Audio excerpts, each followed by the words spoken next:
Selamat pagi sobat semua dimanapun kalian berada.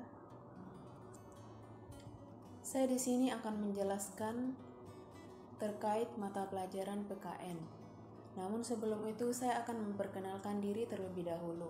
Nama saya Marga Adevita, jurusan Pendidikan Luar Sekolah, angkatan 2017, Universitas Negeri Surabaya.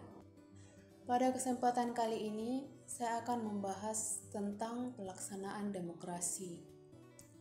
Namun sebelum itu kita perlu mengetahui apa itu negara demokrasi. Negara demokrasi merupakan negara yang mengutamakan kepentingan rakyat. Oleh karena itu, dalam pelaksanaannya pun memerlukan hukum. Selain itu, demokrasi merupakan prinsip kenegaraan yang memberikan hak kepada rakyat untuk menentukan sendiri nasibnya. Namun dalam negara demokrasi, rakyat tetap perlu memperhatikan peraturan atau kaidah-kaidah yang berlaku. Demokrasi bukan berarti bebas melakukan apa saja atas nama rakyat, tetapi perilaku rakyat harus sesuai dengan prinsip-prinsip demokrasi. Pada kesempatan kali ini saya akan membahas 3 pokok bahasan. Yang pertama, apa yang dimaksud dengan demokrasi? Kedua, bagaimana pelaksanaannya? Dan yang ketiga, bagaimana sikap kita dalam pelaksanaan demokrasi? Yang pertama, kita masuk ke dalam pokok bahasan yang pertama, yaitu pengertian demokrasi. Demokrasi ini berasal dari bahasa Yunani, yaitu kata demos dan kratos. Demos artinya penduduk dan kratos artinya kekuasaan.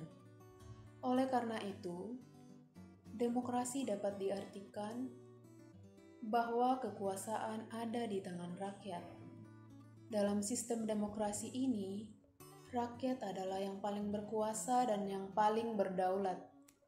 Pemerintah atau pemimpin bangsa tidak bisa menjalankan program yang bertentangan dengan aspirasi atau kehendak rakyat. Pemimpin dalam pengertian ini adalah seseorang yang memberikan pelayanan kepada rakyat, bukan yang dilayani oleh rakyat. Selanjutnya ada hakikat demokrasi. Sehubungan dengan budaya demokrasi, terdapat 3 wujud budaya yang harus dipahami oleh warga negara Indonesia. Yang pertama, wujud ide. Artinya, budaya demokrasi yang berkaitan dengan ide, pikiran, gagasan, atau ilmu pengetahuan. Dan yang kedua, budaya demokrasi dalam wujud tindakan. Yang ketiga, budaya demokrasi ini dapat diwujudkan dalam bentuk lembaga. Selanjutnya kita akan melihat demokrasi yang ada di dalam dunia. Jika dilihat dari bentuknya, demokrasi dibagi atas 2, yaitu demokrasi langsung dan demokrasi tidak langsung. Demokrasi langsung adalah suatu sistem yang melibatkan seluruh rakyat dalam membicarakan atau merumuskan urusan negara. Sedangkan demokrasi tidak langsung atau demokrasi perwakilan adalah suatu sistem demokrasi ketika rakyat dalam aspirasinya diwakilkan atau harus melalui lembaga perwakilan yang anggotanya dipilih oleh rakyat sendiri. Kemudian kita akan melihat demokrasi yang ada di Indonesia. Demokrasi yang diterapkan di Indonesia adalah demokrasi tidak langsung yang berdasarkan Pancasila.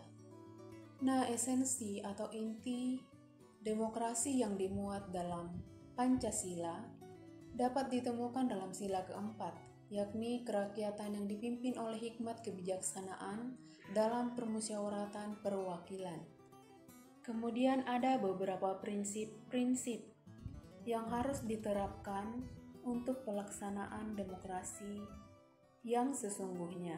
Prinsip-prinsip tersebut adalah: yang pertama, pemerintahan berdasarkan hukum; yang kedua, pembagian kekuasaan; yang ketiga, pengakuan dan perlindungan hak asasi manusia; yang keempat, peradilan bebas; yang kelima, asas manajemen terbuka; dan prinsip yang keenam, adanya partai politik; prinsip yang ketujuh, adanya pemilu; dan yang kedelapan, adanya pers dan media massa yang bebas.